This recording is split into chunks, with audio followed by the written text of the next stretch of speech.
யோவான் 20:19-31 ஜெபிப்போம். என் ஆண்டவராகிய கர்த்தர் பிதாவாக எங்களோடு கூட பேசி இன்னுமாக எங்களை வளர்க்க ஜெபிக்கிறோம். இயேசுவின் நாமத்தில் ஜெபிக்கிறோம் தகப்பனே, ஆமென். 3 பாகங்கள்.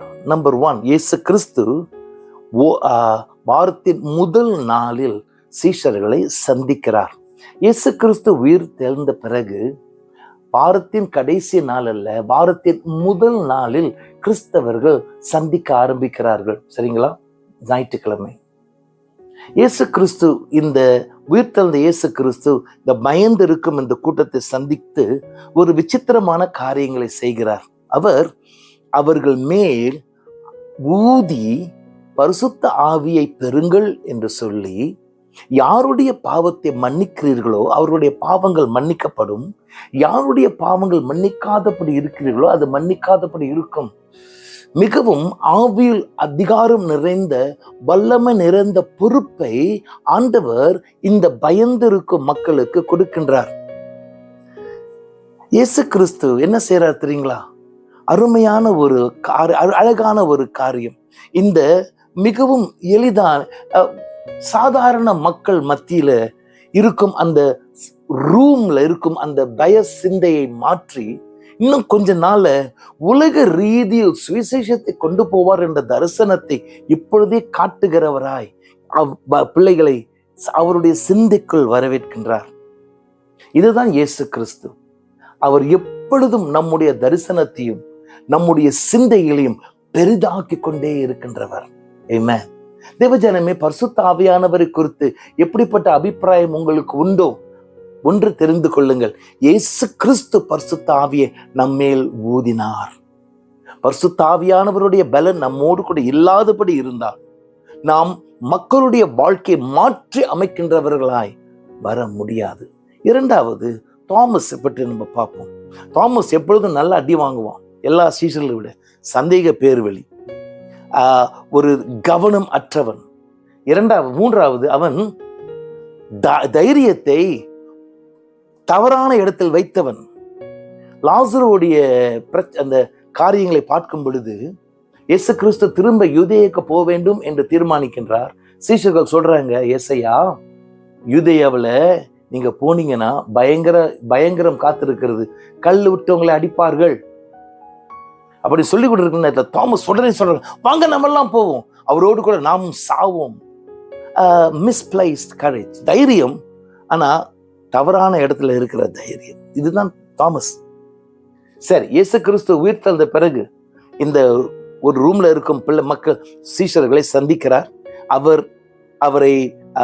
அவர்தான் உண்மையானவர் என்று சொல்லும் பொழுது தாமஸ் அங்க இல்லை. அடுத்து தாமஸ் கொஞ்ச நாள் கழிச்சு வராரு. வந்த நேரத்துல இந்த சீஷர்களை இயேசு கிறிஸ்துவை பற்றியும் அந்த உயிர்த்தெழுந்த இயேசு கிறிஸ்து சந்தித்த காரியங்கள் சொல்லும் பொழுது தாமஸ் ரொம்ப தைரியமாக, ரொம்ப பலனாக, தன்னுடைய குழப்பம் நிறைந்த ஒரு சூழ்நிலை இருக்கிறான். என்ன சொல்றான்? நான் அவருடைய கையில் இருக்கும் அந்த அடையாளத்தை, அந்த ஆணி வைத்த அந்த காயத்தை நான் பார்க்கணும், என்னுடைய விரல்களை அந்த காயத்துல வைக்கணும், இயேசு கிறிஸ்துவின் பக்கத்தில் அந்த ஈட்டி குத்துனானே அந்த காயத்தை நான் தொட்டு பார்க்கணும் அப்படின்னு சொல்றான். அப்பதான் நான் நம்புவேன். கர்த்தருக்கு ஸ்தோத்திரம்.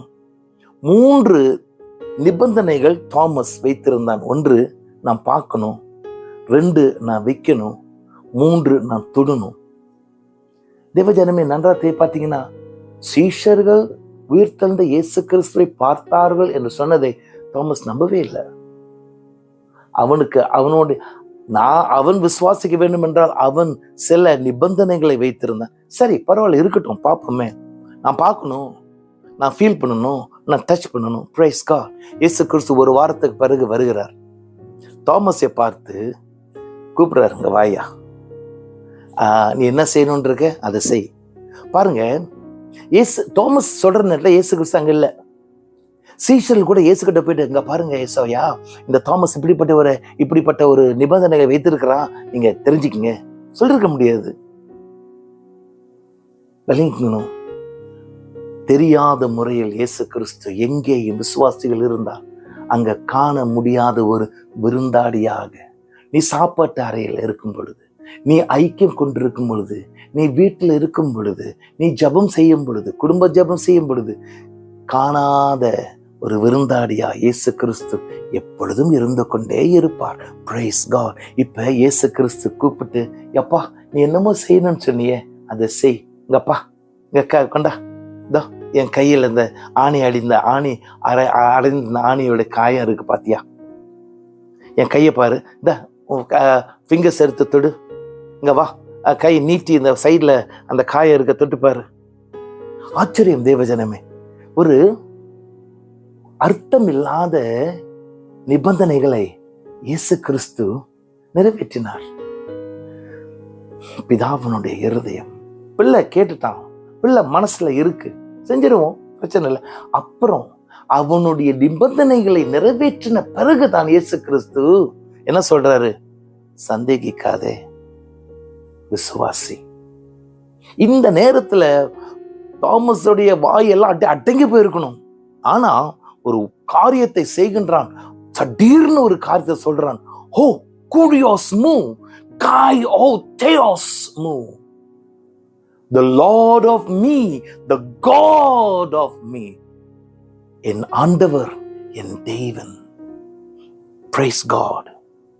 இந்த விசித்திரமான தோமா இயேசு உடைய அந்த சந்திப்பில இந்த 4 வார்த்தை பயங்கரமான, முக்கியமாய், உண்மையாய் இயேசு கிறிஸ்துவனுடைய அடையாளம் என்ன, இயேசு கிறிஸ்து தெய்வீகம் என்ன என்பதை காட்டி இன்றைக்கு கூட பல இடங்கள்ல டிபேட் வைக்கும் பொழுது இயேசு மனிதனா இயேசு தேவனா என்று சொல்லுகிற காரியத்துல இந்த உண்மை இன்னுமாக பிரதிபலித்துக் கொண்டே இருக்கின்றது, இன்னுமாக சத்தம் வந்து கொண்டே இருக்கின்றது. இயேசு கிறிஸ்து முழுமையான தேவன், இயேசு கிறிஸ்து முழுமையான மனிதன். தாமஸ் இவர் தான் இந்தியாவுக்கு சென்று கேரளா என்ற பகுதியில் சேர்ந்து அங்கு முதல் இயேசு கிறிஸ்துவின் நற்செய்தியை இந்தியாவுக்கு கொண்டு வந்தவர். அந்த நாட்கள்ல பாதி ஐரோப்பிய கண்டத்தில் உள்ள தேசங்கள் இன்னும் உருவாகவில்லை, அதை அறிஞ்சு கொள்ளணும். இவர் தான் கட்டின அந்த சிறிய ஆலயத்தில் ஜெபித்துக் கொண்டிருக்கும் பொழுது எதிரிகள் வந்து அவரை ஈட்டியை குத்தி அவரை சாகடித்தார்கள். கர்த்தருடைய பரிசுத்த நாமத்துக்கு ஸ்தோத்திரம். கடைசியாக யோவான் 20:31, யோவான் சுவிசேஷகனுடைய அடிப்படை அர்த்தம். யோவான் சுவிசேஷம் என்ன சொல்லுதுன்னு கேட்டோம்னா, இயேசு கிறிஸ்து தேவனுடைய குமாரன், அவரை விசுவாசித்தால் அவருடைய நாமத்தில் உனக்கு ஜீவன் உண்டு. Praise God, praise God. என் ஆண்டவராகிய கர்த்தர் எங்களுடைய சந்தேகங்களை மன்னியும், நீர்தான் ஆண்டவர். எங்களுடைய தரிசனங்கள், எங்களுடைய சிந்தனைகள் இன்னும் பெரிதாகத்தக்க மறுரூபமாகி பலரை மறுரூபமாக்கும் காரியத்துக்குள் கொண்டு போக என் தேவன் எங்களை உபயோகியும். இயேசுவின் நாமத்தில் ஜெபிக்கிறோம் தகப்பனே. ஆமென்.